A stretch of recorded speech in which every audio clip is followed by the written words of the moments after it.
There's a little-known part of Hollywood that most people are not aware of, known as the Audience Test Preview. The recently released book, Audienceology, reveals this for the first time. Our podcast series, Don't Kill the Messenger, brings this book to life, taking a peek behind the curtain. And now, join author and entertainment research expert, Kevin Getz. My guest today is a prolific producer, and her expansive career is reflected by this really diverse array of projects that she's produced, from the Borat franchise to award-recognized dramas like Trial of the Chicago 7 and Wander Darkly. But in reviewing her bio, her extensive work, and knowing her for as long as I've known her, what really struck me was just how much time she makes to sort of give back to others. She helps underrepresented groups, supports women, mentors young filmmakers, serves on boards and leadership committees. And in such a busy life as the successful producer that she is, I'm truly moved by all that she does beyond her work life. It's very much the precept that I subscribe to and try to live by in my own life. And so that really made me think of why I'm so nuts about Monica Levinson, who's joining me here today. Hi, Monica. Hi. Thank you so much. That's so sweet. Well, it really was and is very important to give back. And you really do that. What is it that prompts you and motivates you to want to be so giving to the new generation? Well, first, it was how I was raised. My family was very active in organizations, and my mother chaired a million things and committees and events. She her jobs were in nonprofit sometimes.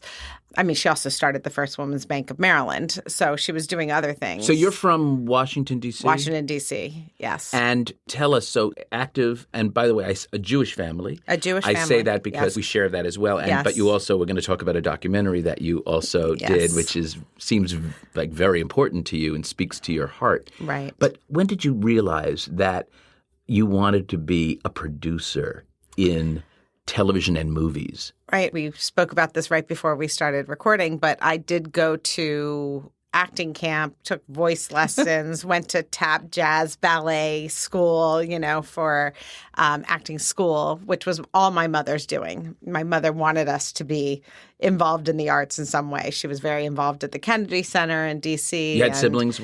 2 sisters, one older, one younger. They hate the arts. Although my older sister did work for XM in the early days and started until the merger for XM Sirius. But so she was more in the music business. But yeah, it was just, Was it a single mom? No, my dad just wasn't into it. But my mom would so mom was the driving schlep force. us to an hour away to the school that was like a top-rated school. Anyway. If I'm not mistaken, you started in broadcast journalism. I did. So I decided I was editor of my yearbook. I wanted to get into something communications, and I didn't know what that meant. I just knew that I wanted to be behind the scenes.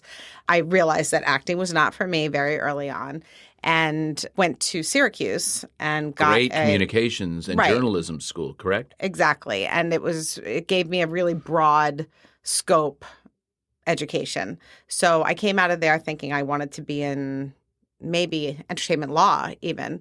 And I thought producing, entertainment law, I'm not sure. Applied to law school, was about to go, and got this job at one of my internships, which was the Washington Bureau for Entertainment Tonight, and also Consumer Reports Television, and a whole bunch of other anything that came to D.C. that was entertainment-based would use this company to be their crew and book stories for them. So it was a production company, really? It was a production company. Now, you and I believe, first met over 20 years ago on Zoolander. Mm-hmm. Would that be fair? Yes. Oh, my Lord. Absolutely. It's crazy, right? How is it possible? I know.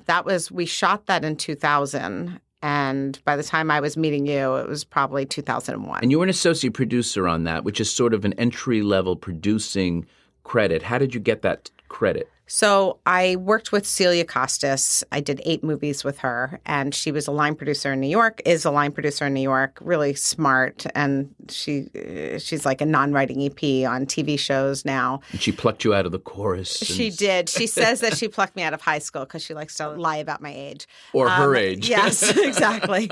So we did Pelican Brief is where I met her with Alan Pakula, and it was wonderful, and I stayed on that movie. She brought me to New York on that movie. I met her in D.C. after my broadcast journalism days. I quit that job after an election period and an inauguration, and it was wonderful, but I knew I wanted to do something different. And it was fun. It was really fun. It was really fun. It was a great job. So anyway, but film was calling me, and I had gone on a behind-the-scenes shoot, and it was like, oh, I need to do this. And you worked with Sidney Lumet. Yes, Sidney Lumet. I loved Sidney Lumet. Yes, I know. Oh, what a man. I know. It was really a wonderful time to be in New York and working on New York productions. Did you do something with Michael Mann, too? I did. I did The Insider, the New York portion of The Insider. So Wow. I was already living out here. Well, David Rosenblum is a guest. He edited that. And so did I was Billy on it Goldenberg, for, yeah, another Billy guest. Goldenberg did. Yes. I think they remember were a that. team, weren't they? And I think so, yeah. I was on it for so short of a period. I only ended up doing the New York portion because I wasn't available for the first portion. And that was when I was just a production What person. a way to cut your teeth. Pakula, Yes. Lumet, Mann, not bad. And with Pakula, I was able to stay on through post. And that's where I got my love of being there for the whole process. And if I hadn't had that opportunity with Alan, I don't know that I would be doing what I'm doing. I probably would have stayed line producing or, grown up and just been a line producer. But I loved post so much from being able to see the whole process unfold. And you're so good at all of those elements. You really are. And I've watched you. What's amazing is that truly was a graduate school. Yes. That was a period of getting your master's or doctorate in 100%. full-on producing from start to finish. Yes. And so with Ben, with Zoolander, Celia said to me, do you want to be the production manager, or we have all these other things that we have to do that aren't budgeted? There are like the VH1 Fashion Awards. We need to shoot live there. We need to do the Male Model of the Year packages.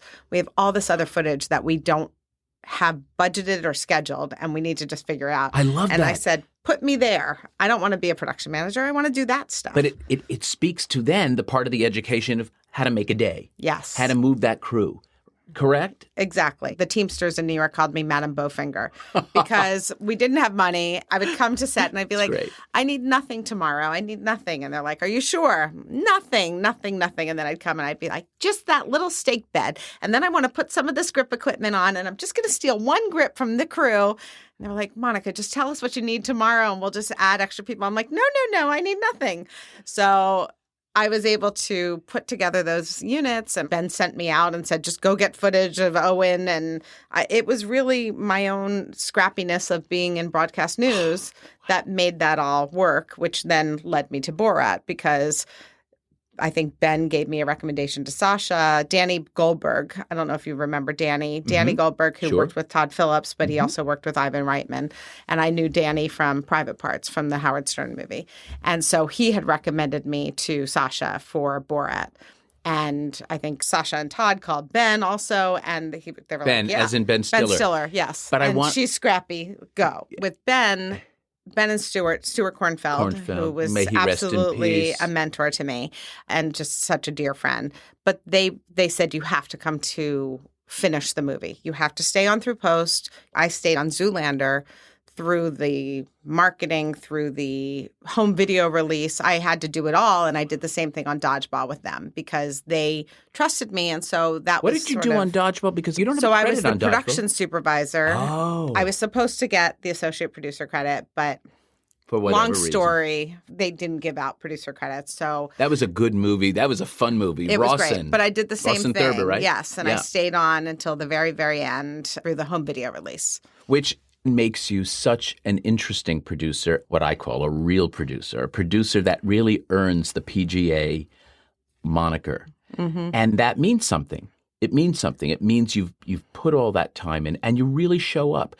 What I'm shocked and amazed is the diversity of the projects you've worked on. Even though you've specialized in some of the greatest comic minds, I know you've been quoted as saying, yeah, but the dramas, I mean, there's always comedy in drama.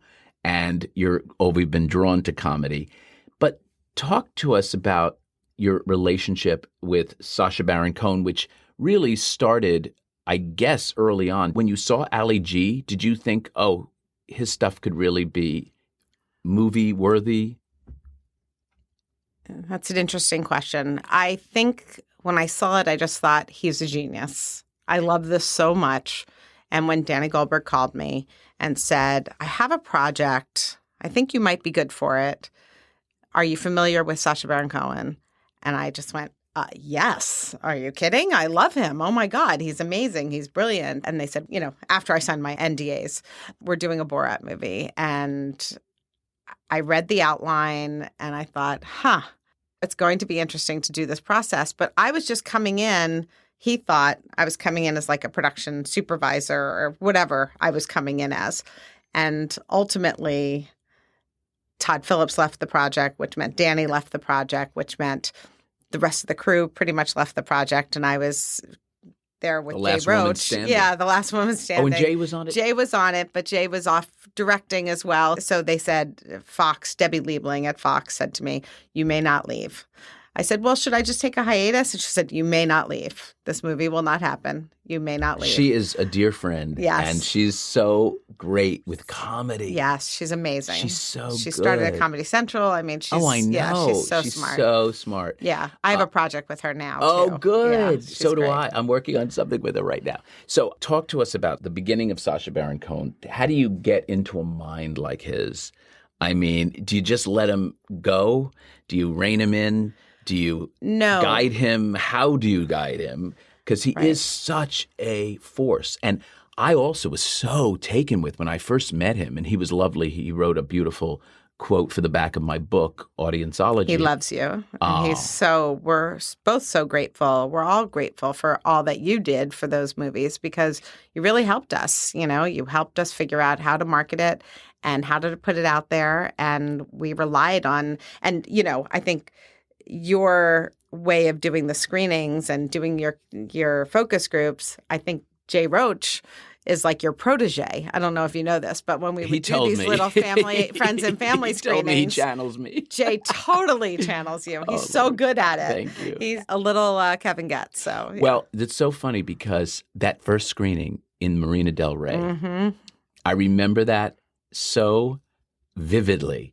And do you remember the wave? People got up in waves, like the wave at a ball game. Yes. It was in incredible. the audience when he did the naked tea fight. The tea bag. Yes. Let's just say what it is. Yes. Was one of the funniest things I'd ever seen on film. And it was just raucous. I've never seen an audience react in such a way. There was one guy, I don't know if you remember this, he got up on the aisle and just ran up and down the aisle. I do. Screaming. I do, with his arms up. Yeah. Yeah. I mean, it was insane. I know. And we all just were. I know. I'm trying to tell the listeners, I'm trying to express to the listeners, we sound hyperbolic, but we cannot say enough. It was insanity. It was insanity. We all had to go out after that screening and just sit and reflect for a minute. The scores. And it was our first screening. And I thought it was so genius the way Fox distributed it because they were criticized for not going wide enough, if you remember. Well, yeah. And it was a big internal struggle, too, because we thought that it was saying, and I think it was a little bit, that they were worried about the strength of the film and being able to work in the world. Well, those of us who worked on it, I thought it was genius because I said they have a lot of faith in this movie, but nobody really knows this Borat character in the entire country. Therefore, let it sell out, let it get word of mouth, and it'll explode the next weekend. And it's exactly what happened. Yes. It's exactly what happened. I got that call Saturday night from Sacha saying, sold out. You're not going to believe this, but we're number one.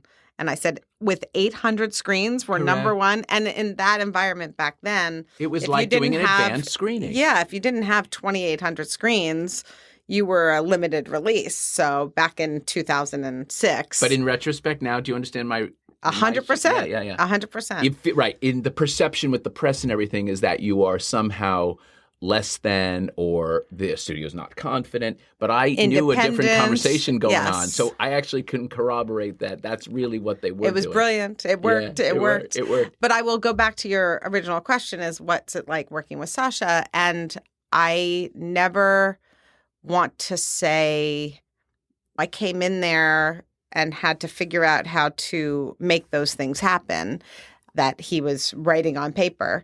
And I never wanted to say no. I wanted the creative process to flow and still feel that way about a creative process. The writer's room needs to create. They need to keep coming up with the ideas. He needs to be able to have that umbrella and figure out how to either make it work or not. And sometimes we had to shoot things that were maybe not going to work, but we needed to be able to have that option and the ability to try. Is it true that Sacha told me that in the latest Borat movie, what is it called? Subsequent movie film. Subsequent movie film. Yes. I don't know what accent that was, but you were doing Bruno's accent. I remember that particular scene at the festival, and watching that film, I was fearing for Sacha. Truly. Mm-hmm. Yeah. You were there. I wasn't. I actually stayed back. What I learned, I don't know if you remember this, but on the first Borat, I got arrested. So I was there when they said, who's right on. in charge? Hold on, high five. I know. All right. I was like, ooh, this is my only chance of ever having your mother must have been so proud of her daughter. So, honestly, it was kind of like a big badge of honor. But tell me about that. Good street cred. Before you go on to the other, tell me about the arrest. So the arrest was that it was the scene where it's actually not in the movie, but the scene that precedes it is when he is checking into the hotel and he makes a deal. Yes, in the first movie, he makes a deal in New York for, he spits in his hand and says, can we do it for less? And he tries to bargain him. So that scene, we then had a checkout scene that we were going to do next. We learned a lot because we learned you can't do that with the same person. It's never going to work because as soon as you let them walk away, they're going to go, wait a second. And they sign releases? Yeah, of course. Everybody sign releases after the first time? They sign releases before we go on camera. Oh. So anyway, the guy walked away, probably talked to a couple people and realized that maybe something's being played weird. Here. Yeah. I think they asked if he was Father Guido Sarducci. And that was hilarious because that was a character from SNL from 20 years prior. The greatest. Yeah. So we were like, no, it's not him. But anyway, so there was the idea was that he checks out of a hotel and with the price of a room in New York, in Kazakhstan, that would buy you all the possessions within that room. So we shoved everything into the elevator. The idea was the elevator doors would open, the manager would be there, and he'd be taking it, and he would get out the line. And he would say, what are you doing? Yes. I'm losing my shit here. It didn't work. So unfortunately, he just said, we're calling the police. Oh. Because he had walked away, and he just said, I don't think this is real. And he was able to talk to other people, and they were like, something's up. So when the elevator doors open, the whole thing is jammed with a bed and a desk and a thing, and he's trying to pull it out. He just said, I'm calling the police. And we talked to our lawyers right before we walked into the hotel, and we said, okay, so we're about to do this. Anything we need to know? And they said, just don't have Sacha walk outside of the premises with any possessions. So he didn't. And he kept trying to get them to, the way he does as the character. And finally, it's like the police are coming. So we just sent him away, sent the crew out, and there was a couple things. I stayed because there were a couple pieces that we had brought from another hotel because we didn't have an art department. We were selling the set dressing from another hotel room to say that it was the interior. You were there to collect your pieces. I was collecting, and they finally said, okay. I said, this isn't yours. I'm going to take it with me. The police were outside with me and Dale Stern, who was our first AD. And the two of us stood there, and they said, whose stuff is this? And I said, I brought it. He said, whose stuff is it? I said, I brought it. It's rented. Whose stuff is this? And I said, it's from the Embassy Suites, Secaucus, New Jersey. And he said, cuff her, cuff him, we're going in. And we were both in jail for about 19 hours. What was it like? The first 13, I was giddy, like going, oh my God, I can't believe I'm here. This is ridiculous. Oh my God. And then the last 6, I was like, get me the F out of here. Wow. I cannot handle this. And Sacha called you as soon as he was like, oh my God. There's footage. There's very funny behind the scenes footage of Sacha sitting at my makeshift desk at the hotel and him saying, okay, who knows how to get Monica out of jail? And he was like, Monica knows how to get Monica out of jail. And it's very true because really funny. Yeah. So that is really funny. Of course it is. Yes. Who would solve this for us? It would be I Monica. basically started, I said, can I call this person? I was on the phone with one of our lawyers when they arrested us. So he sent a lawyer down who happened to be, by coincidence alone, Jay Roach's lawyer's brother. And it was crazy.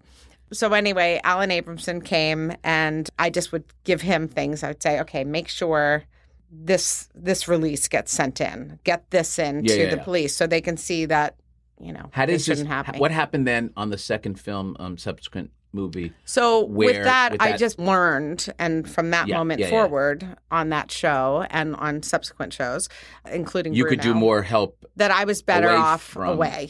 Yes, because they couldn't say who's in charge and pointed me. And also, I'm not But they would have turned a renegade. They would have turned that ambulance over. It was in an ambulance, right? Yes. They would have turned that over and gotten. I mean, you saw the Sacha's face. Yeah. And I saw some footage, I guess, that wasn't in the final cut. It was really. I think we put it on deleted scenes. It's on Amazon now. Yeah, that deleted when you sequence. finally went back and did the deleted scenes, which I also worked on. Yes, we tested that as well. Exactly. Which is great. What I love about Sacha and you and the whole group that you all work with is that you listen. You listen to the audience, which is the whole genesis of this podcast, which was about having the audience's point of view sort of brought into the conversation. Oh, yeah. I mean, listen, Sacha did about 20 screenings on each of his films. And all the great comedy directors do it. They just do. And they listen. They listen. And it's more valuable than the numbers. It's more valuable than what they're saying. They just listen and then say, okay, rhythmically I need to do this. The cadence is off here, et cetera, et cetera. I find that fascinating. Well, Sacha always wants the social commentary, obviously, but his North Star is the comedy. You bet. And at the end of the day, it's a movie, and they're there to entertain. You strike me, Monica, so much as having this great core of compassion and empathy. I love seeing your face whenever I see you. You always put a smile on my face. And we always have that mutual sort of feeling with each 100%. other. There's a safety, a certain sense of transparency and trust. And trust. You're working with Bill Burr on his latest Old Dads, which you can talk about it. I can't because we're in the middle of production. You're testing it. But I can just say that it is a terrific film. But the way in which you deal with your talent, your directors, has a universal quality of caring. Watching you with David Oyelowo, for example, watching you with Sacha, watching you with Bill, and so many others, has just been a treat. And honestly, you gave me kudos and I'm throwing them back at you. Thank you, Kevin. Does that come from Mom too? Mom and Dad. I mean, I think I know now we got to bring Dad into it. Yes. I mean, boy. No, I think that it's also being raised by Celia Costas in this business and having that respect, and Stuart Kornfeld. And it's just, I don't know. It's wonderful to have mentors, isn't it? Yes, it's great. You've just answered your own question then about why you give back, because you've been given. Yes. And so it's important to give back to the next generation, right? Absolutely. And, I'm on this, there's this one initiative, and I'm far beyond it helping me, about production supervisors, which has been predominantly a female-oriented role in the industry, and there's no pathway for those people to get into the DGA, to the Directors Guild. Anyway, it's a long story, and it's a production-oriented issue. And people keep saying, why are you working on it? And I said, because the people that come behind me need to have a pathway. Why should it be as difficult as it was for me Same in post-production to move up? Supervisors. In fact, I have Nancy Kirchhofer as a guest coming on in a few weeks. Because we work together. She's so fantastic. And others like Lisa Dennis and Lisa Rogers. There's so many great post-production women, post-production supervisors who are women. And I always... There's no pathway. And also, though, a lot of people don't know the effect that they have on the success of the movie and bringing it home. Yes. Post is so much where the movie is shaped. That's why way back when with Alan Pakula and with Ben Stiller, that's why when I was in post, I realized, okay, I need to be a part of the whole process because it's not fun for me unless I'm part of that whole process because post is so important. I want to go back to the comment I made about your compassion, your empathy, and sort of talk about your documentary that you co-directed. Yes. About your Jewish roots and your upbringing. Can you speak about that? Why was that important for you to do? And I'm just going to say it has to be related to what we're talking about. Yes. I mean, listen, I'm very fortunate. I have a great family. I love them so much. And they have done everything for us, and they work so hard. My mom and my aunt and my uncle when he was alive, but they worked so hard and my father and my uncles, but this one family kept us all together. And it's so important that the family all be a unit. And the cousins, this means the cousins, the sisters, everybody. And so I filmed a Thanksgiving dinner 14 years ago and just went around the table because my mother said, shouldn't we do that little book where we can fill out the family history? And I said, I'm just bringing a camera home. So I was working on maybe Bruno, and I brought home a camera from the office. And I said, okay, everybody just tell your story. And it just went around the table, and much like Jewish families do, we all cross-talked, and I just sat there and tried to follow the conversation. And then my uncle, about 10 years later, said, where is that footage you shot? Are we ever going to see it? And I went to work with my co-director to just put something together for the family. How is it your co-director, by the way? He's a dear friend of mine, and he is a great editor.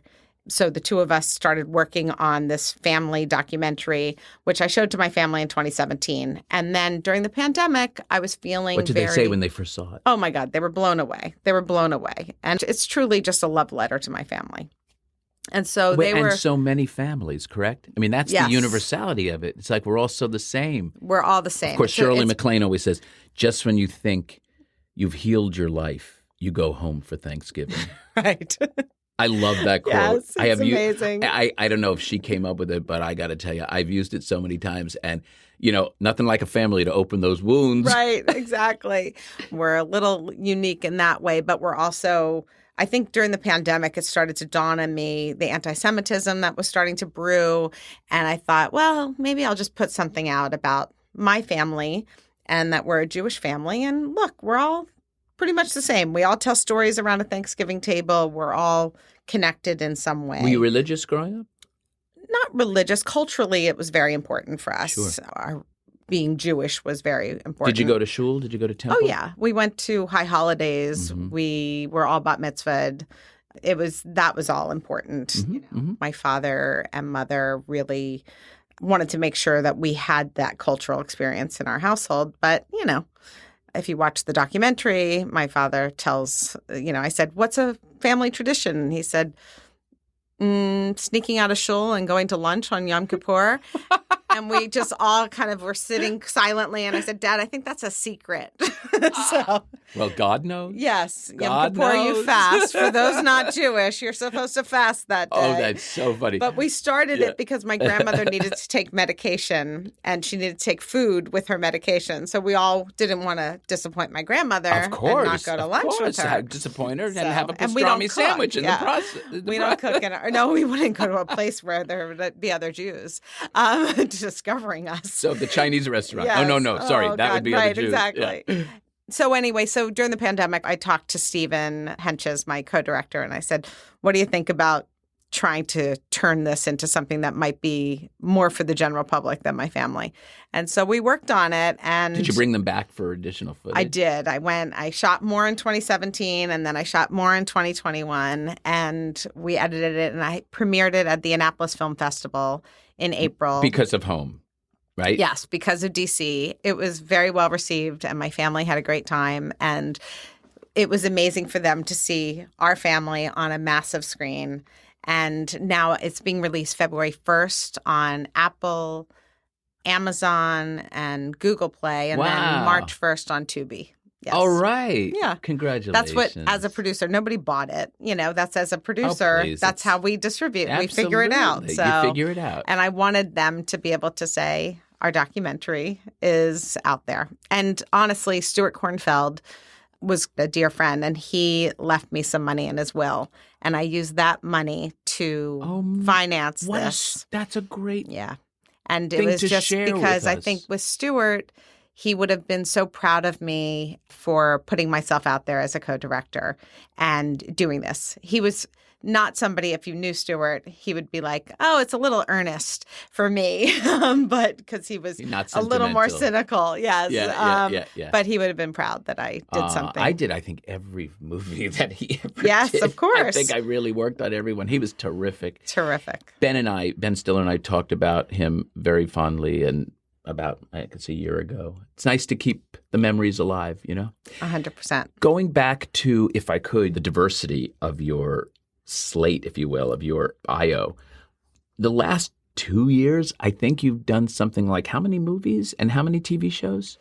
Oh, there was a year that I did nine productions came out in 1 year. It's just, I don't and think now I'm a little quieter. No, but I don't think, it all goes in cycles, but I don't think I've ever heard that. Like, was that when Trial of the Chicago 7 came out? It was Borat. I did a Women in Film special that we sold to the CW. I called up a friend at the CW and I said, would you want this? Because we couldn't do our gala. And so Amy Baer, who was the board president, called me. Oh, Amy Baer is coming in as a guest. Oh, I love Amy Baer. She's one of my dear friends. She's one of my dear friends. We did Brian Banks together, which was one of those movies that you're talking about that veered away from comedy. But what a story that was. Yes. For those of you who haven't seen it, it's a beautiful story of a guy Hodge, who stars in it. And Greg Kinnear. Yep. And Sherry Shepherd's in it, and But it's a great story because it's about a guy who was wrongly accused and imprisoned right out of high school, giving up his shot at the NFL.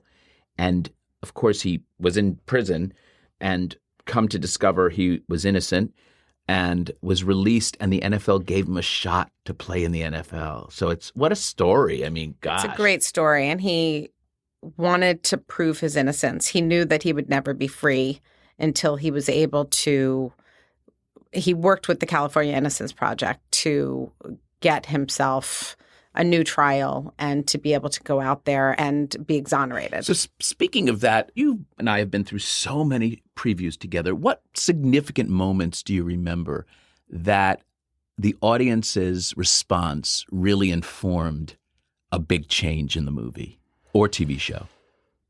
I mean, so many. You definitely feel a lull in the audience. You feel when things are going too long. You feel when an ending's not working. Was there a reshoot that particularly worked well because the audience said it's not landing? You went back and suddenly it popped, something like that? Well, I'll just use the Bill Burr movie, for example, because we did screen it and there was a lull where people weren't laughing because there's a serious moment.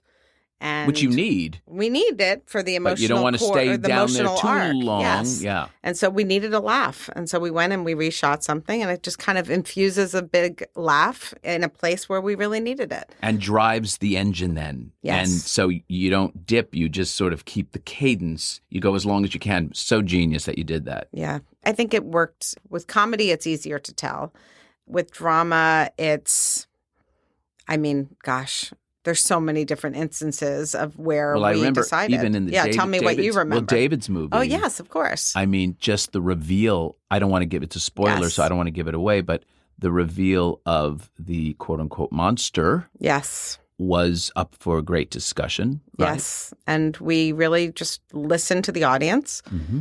It's a beautiful film. It's beautiful. And David is a wonderful filmmaker. And he also is just so thoughtful, and he allowed the audience, he was able to take it in and digest it and come back and say, okay, let's try this. He's best friends, of course, with Nate Parker, who happens to be very close with me. And so we shared that, and they have a really exciting business that's going to be announced pretty soon, I think, great. Right? With starting their own sort of streaming service. is Oh, my, I didn't know that. yeah, That's amazing. my, David is very enterprising and incredibly smart. and so lovely. So lovely. Really, so really lovely. great. And he was another one who, there was another piece of that movie that wasn't quite working. And he called and he said, I think let's do this reorder. And it was something that I had suggested and he was resistant to. And he came back and he digested and thought about it. And he said, I think that's going to be the better way to end the movie. That's why you're so good, because as you said before with Sacha, you don't say no, you guide.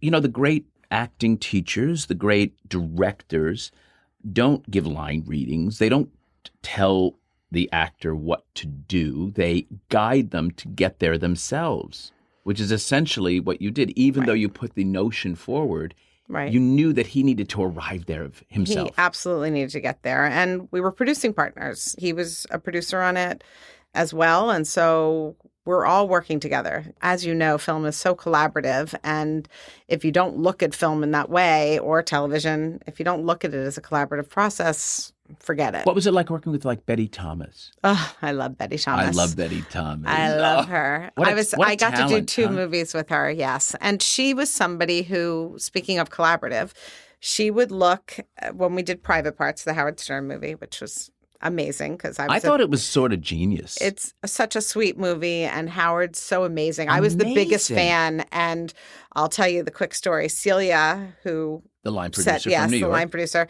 she said to me, I just went to LA. I'm going to meet with the people doing Titanic, and I'm meeting with this Howard Stern movie, but I don't like Howard Stern, so we're not going to do that. I was like, oh, no. Howard Stern's amazing, and you have to read his book. She's like, I don't know, Monica. And she got off the plane. She called me. She goes, okay. I laughed the whole way. I was embarrassed. I had to cover up the book title that said Private Parts. And I said, okay. So she came back, and she said, okay, I had 2 good meetings, one with Ivan Reitman and Danny Goldberg and Betty, and one with the Titanic team. And I said, please, let's do, Howard, please, please, please. And she said, okay, let's do it. And meanwhile, she'd be a very, very wealthy woman if she had just done Titanic. But we both had one of our best experiences in our career working on that movie. Were you at that screening in Seattle when the film broke? In Seattle? We went up to Seattle or Portland. No, I was not, because I was in New York. I went to the Madison Square Garden premiere. But the film broke. And it was really quite a harrowing. It was in the middle of a really good scene, too. But the movie didn't come back up for 15 or 20 minutes. Oh, wow. And I had to go and keep them warm, Oh, And then I might have shared this already on the podcast, but it's worth repeating because it was one of my worst moments. And I learned everything from that moment of how to deal with an audience and what not to say. And I had them in the palm of my hand. Sherry Lansing was back there with Betty, and it was really, I kept going back and saying, they're great. Go back down. Tell them it's going to be 5 more minutes. Go back, go back down. Tell them it'll be another 5. So finally, when I went back, I said, you guys have been just absolutely amazing.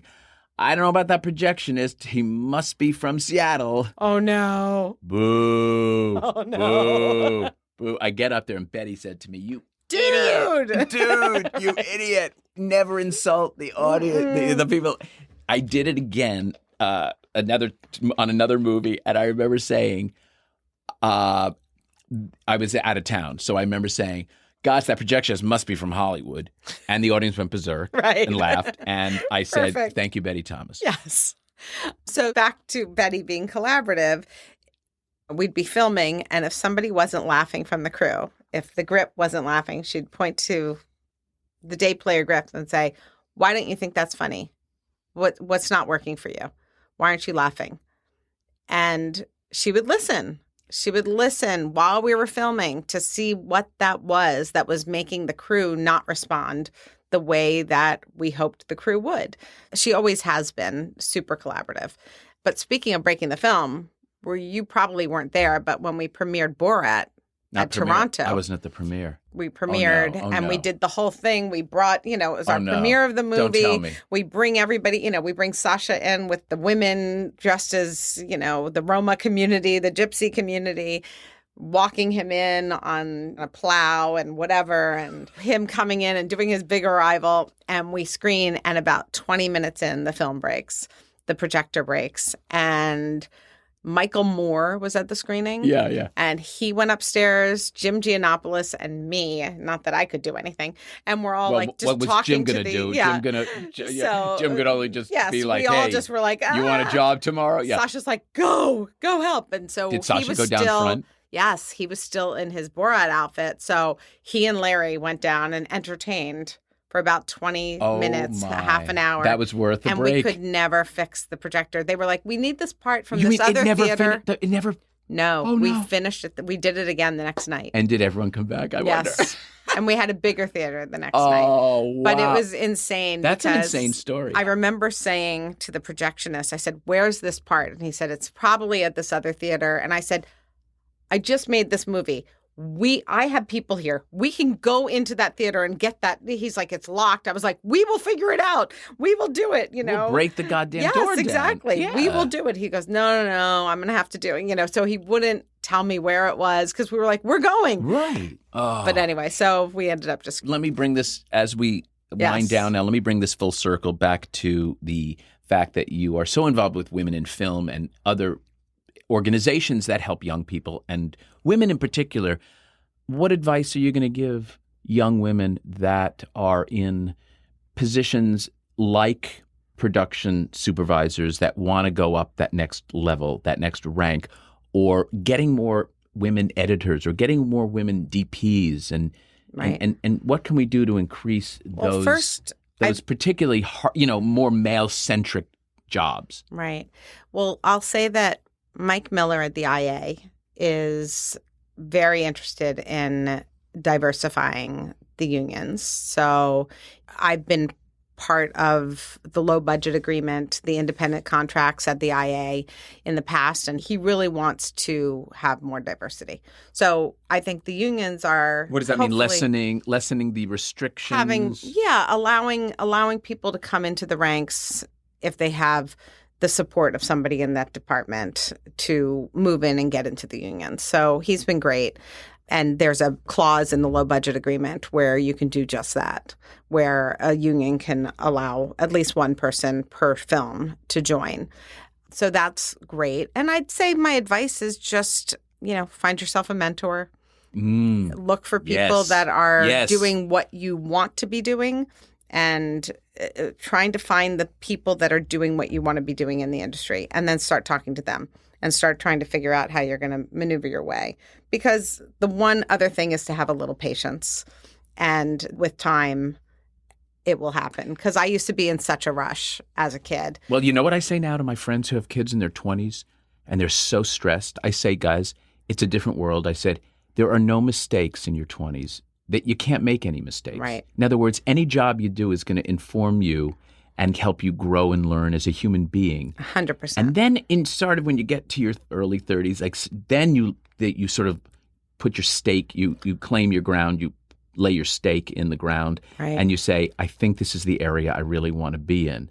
100%. But I will say even more so. You did it. Yes, even more so. My father, he was about my age now, and I was in my early 20s, and I was leaving my broadcast journalism job, and I thought, okay, what am I going to do with my career? And I always felt like I had to be doing something. Like if I wasn't in law school, I had to be having that job. I needed to know exactly what I was going to do for the rest of my life. And I said, gosh, Dad, I don't know what I'm going to do. And he looked at me and he said, well, I don't know what I'm going to do for the rest of my life in my career. And I said, what are you talking about? You've had a lamp store. You've always had a lamp store. You're a lamp store owner. He's like, yeah, well, the business is not doing so well right now.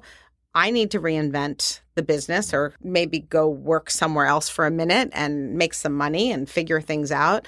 And I'm applying to law school in my 50s. And he was just trying new things and trying to figure out. And he said, keep a couple dollars in your pocket because you're going to have to support yourself. But take chances, because whatever you do, whatever business you go into is never going to stay the same. It's always going to change. And if you're not willing to change with it and be willing to pivot, then you're not going to be able to get ahead. So know that nothing is forever, and take your chances. Well, you just took a chance because you joined in late September Color Force. Yes. Nina Jacobson and Brad Simpson's company.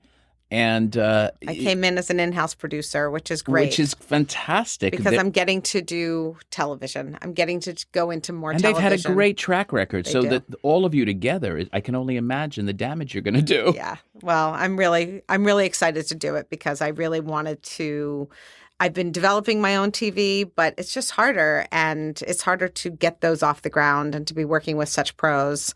And to be able to be brought into that company as an in-house producer, I'm really excited. Well, I would work with you any day of the week, any day, Thanks, any day of the year. I adore you and love you, Monica. Feel the same way, Kevin. I'm so grateful that you had me here, but I am more grateful that you're my friend. And whenever I see your face when we're screening, I'm just, okay, everything's going to be okay. Oh. Kevin's here. Monica Levinson, thank you. Thank you. To our listeners, I hope you enjoyed our interview today. Follow Monica on Instagram at monlev, that's MONLEV, and check out her upcoming project, Bill Burr's Old Dads, and her current documentary, The Stories of Us. For other stories like this one, please check out my book, Audienceology, at Amazon or through my website at kevingets360.com. And you can also follow me on my social media at KevinGets360. Next time on Don't Kill the Messenger, I'll welcome the Academy Award-nominated film editor David Rosenblum, who worked on films including The Insider, All Good Things, The Black Mass, and The Way Back. Until next time, I'm Kevin Getz, and to you, our listeners, I appreciate you being part of the movie-making process. Your opinions matter. Get a glimpse into a secret part of Hollywood that few are aware of and that filmmakers rarely talk about. In the new book, Audienceology by Kevin Getz. Each chapter is filled with never-before-revealed inside stories and interviews from famous studio chiefs, directors, producers, and movie stars, bringing the art and science of audienceology into focus. Audienceology, how moviegoers shape the films we love. From Tiller Press at Simon & Schuster. Available now.